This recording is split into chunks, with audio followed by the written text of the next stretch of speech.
नमस्कार, मैं Vishwajeet Sharma maths and reasoning Adda के ऑनलाइन प्लेटफॉर्म पे आपका एक बार फिर से हार्दिक स्वागत करता हूं।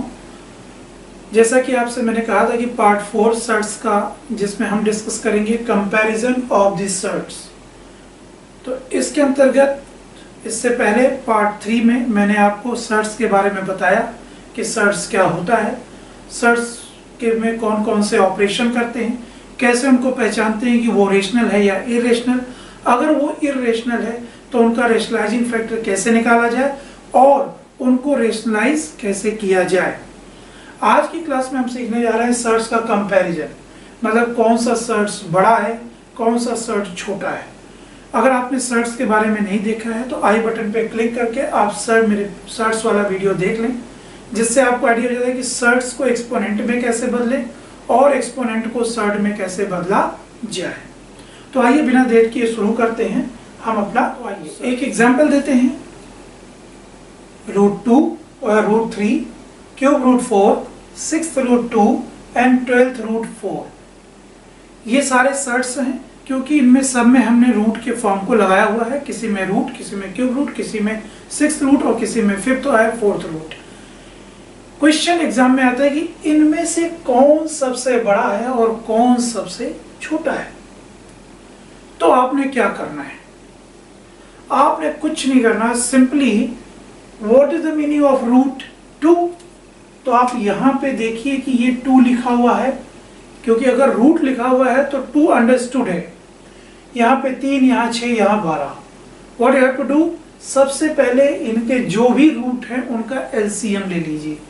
तो फॉर एग्जाम्पल 2, 3, 6 और 12, इन सब का जो एलसीएम निकल के आया, LCM is equal to 12। LCM is equal to 12। अब इन सब को 12 में कन्वर्ट करना है, तो आप एक काम कीजिए, यहां पे सीधा सब के आगे 12th रूट लिख दीजिए। ये भी 12th रूट, ये भी 12th रूट और ये भी 12th रूट। लेकिन आपने इसको 2 को 12 बनाने के लिए किया क्या, ये एक रूट है। अगर आप इसको 12th रूट में कन्वर्ट कर रहे हो तो वो जिस नंबर से मल्टीप्लाई कर रहे हो वो अंदर लिखे वैल्यू की पावर में चली जाएगी। फॉर एग्जाम्पल, अगर आपने 2 को 6 से मल्टीप्लाई करके 12 बनाया तो अंदर बन जाएगा 3 की पावर 6। रिपीट कि आपने 2, 3, 6 और 12 का एलसीएम लिया जो कि 12 था। सबके रूट जब तक इक्वल नहीं होंगे तब तक हम कंपैरिजन नहीं कर पाते, क्योंकि कंपेयर करने के लिए किसी न किसी एक चीज को इक्वल होना जरूरी है। तो बिना इक्वलिटी के हम कंपैरिजन कैसे करेंगे। अगर आप कंपेयरिंग क्वांटिटीज पढ़ते हो तो आपको उसमें यह बताया जाता है कि जब भी आप दो क्वांटिटी के बीच का कंपेयर कीजिए तो उसको इक्वलाइज कीजिए, इधर in the case of percentage और इन द रेशियो। उसके बाद आप उसको कंपेयर कीजिए। तो सेम फंडा सर्ट्स में भी लागू होता है कि जब तक इनके रूट्स सेम नहीं होंगे, ये स्क्वायर रूट है, ये क्यूब रूट है, ये 6th रूट है, ये 12th रूट है, रूट कहाँ सेम है। तो जब कोई चीज मुझे सेम नहीं मिलेगी तो हम कंपेयर कैसे करेंगे। कंपैरिजन करने के लिए उनमें हमें एक चीज सेम करनी पड़ेगी और वो होगा इनके रूट का एलसीएम, जो कि यहाँ 12 है। अब जब आपको इनका एलसीएम मिल गया तो आप यहाँ सब के आगे 12th रूट लगा दीजिए। उसके बाद मैंने क्या बताया कि अगर 2 को 12 बनाने के लिए 6 से मल्टीप्लाई कर रहे हैं तो अंदर लिखी हुई वैल्यू की पावर 6 कर दीजिए। इसी तरीके से बताइए अब अगले वाले में क्या होगा। अगर यहाँ 3 को मैं 12 बना रहा हूं तो 4 से मल्टीप्लाई कर रहा हूं, तो अंदर लिखे हुए 4 की पावर 4 कर दूंगा। सो इट विल बिकम 4 की power 4। Similarly, it will become 2 की power 2 and it will become 4 की पावर 1। सॉरी, 4 की पावर 1 मतलब 4 ही रहेगा। तब अब अगर इस कड़ी में देखें तो ये कितना बनने वाला है, 3 की पावर 6 मतलब 3 into 3 into 3 into 3 into 3 into 3, 6 times. So what will be the answer of this?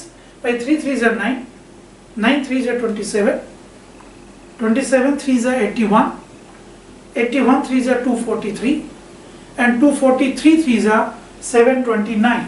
सो इसका आंसर तो सर रूट के अंदर 729 आने वाला है। और इसका आंसर क्या है? देखिए तो हमें 12 से मल्टीप्लाई किया है, तो अगर मैंने 12 से किया तो 4 की पावर 4, 4 की पावर 4 का मतलब 4 इंटू 4 इंटू 4 इंटू 4, 4 4 जा 16, 16 4 जा 64, 64 4 जा 256। चलो यहाँ पे 12th, सो सर ये तो 12th रूट 2 2 जा 4 ही रहेगा, और ये 12th रूट आपका 4, 2 2 जा 4 एंड दिस इज ऑलरेडी 4। सो कहने का मतलब सर ये दोनों तो बराबर आ गए भाई। यहाँ पे 6 2 जा 12 था, तो 2 का स्क्वायर किया हमने, 2 2 जा 4, और यहाँ पे ऑलरेडी 4 था, तो ये और ये तो आपस में इक्वल हो गए। It was just example I have taken. So similarly अगर इनको आप असेंडिंग ऑर्डर में लगाना हो तो आप उस क्रम से लगा दीजिए, डिसेंडिंग ऑर्डर में लगाना हो उस क्रम में लगा दीजिए। लेकिन क्या ये हमारा आंसर बनने वाला है? नहीं, हमें इसको क्रम से लगाना था। तो यहाँ पे आप जब भी कोई दूसरा नंबर लेंगे तो वो जो भी इन दोनों में से पहले आए उसको लगा लीजिए। So 12th root 4, then 12th root 256, then 12th root 729। और इनको अगर देखें तो ये इन दोनों में से कोई भी एक होगा, ये हो जाएगा आपका दिस वैल्यू, और ये हो जाएगा आपका 2 रूट 3। तो इस तरीके से आप दिए गए नंबरों को, दिए गए सर्ट्स को असेंडिंग या डिसेंडिंग ऑर्डर में लगा सकते हैं, या कंपेयर कर सकते हैं कि कौन सा सर्ट बड़ा है और कौन सा सर्ट छोटा है। आइए एक और एग्जांपल लेते हैं।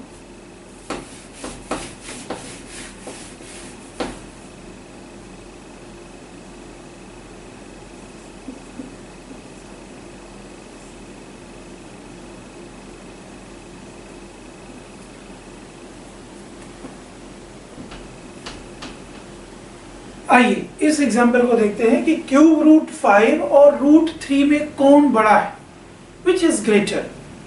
तो जैसा कि मैंने आपको बताया था कि क्यूब रूट 5 और यहाँ पे 2 समझा जाएगा, सो एलसीएम कितना होगा?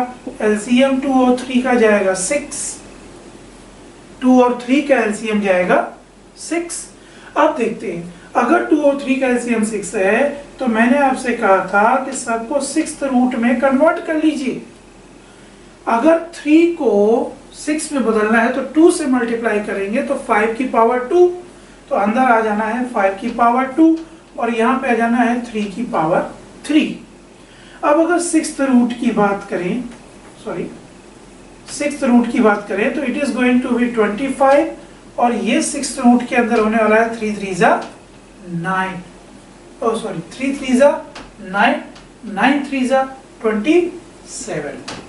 सो कहने का मतलब है which is greater? Sir 6th root 27 is greater than 6th root 25, means sir root 3 is greater than cube root 5।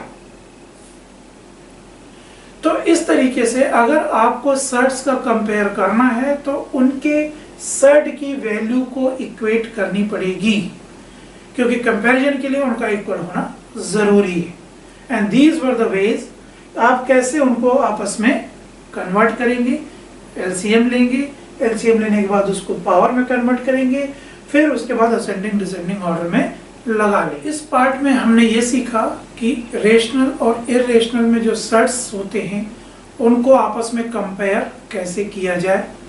मिलते हैं अगले वीडियो में, तब तक के लिए धन्यवाद। Thank you so much for being with us.